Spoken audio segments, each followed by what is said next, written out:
तर भावानं आज आपलं 1K फॉलोअर थोड्या दिवसात कंप्लीट झाल्यामुळं मी जाम खुश होतो. मग काय सांगोला निघालेलो. जाताना काय पायलट म्हणला आम्हाला पण घेऊन चला. आमचं विमान धक्क्यावर लँड केलंय. मग काय तिथनं आपलं आलो दुकानात गाडी पार्किंग केली. तेवढ्यात इकडं महापुरे दिसलं. मग काय महापुराला म्हणलं तुम्हाला ब्लॉगमध्ये घेतो थांबा. तेवढ्यात गाड्यानं तोंड फिरवलं. मग काय दुकानात डिस्प्लेपाशी आलो. इकडं बघतोय तर योगेश शेठ निवांत बसलं होतं.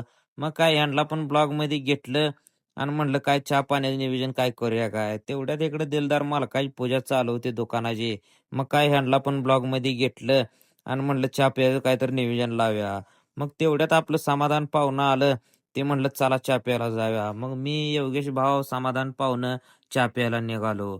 मग काय तिथनं गेलो मस्तपैकी एक एक चहा मारला आणि आपलं रिटर्न फिरायचं म्हणलं. दुकानावर येऊन बसलो तेवढ्यात इकडं मेसवाल्याची दुकान आहे मालकाची आपली चेष्टा मस्करी चालू झाली. मग काय आलो महापुऱ्या गाडीत बसलो. जरा गणपतीला मळ झालता घासाय चालू झालं. तेवढ्यात इकडं दया पाहुणं आलं. मग काय ह्यांना पण ब्लॉग मध्ये घेतलं आणि म्हणलं काय नियोजन काय आहे काय नाही ह्यांना विचाराय चालू झालं. मग काय असे इकडे तिकडे चेष्टा मस्करी करूच तर संध्याकाळ झाली. तेवढ्यात इकडं बघतोय तर काय याने आपले तिघांनी मिळून एकाच मोबाईलवर दणका उठवलेला.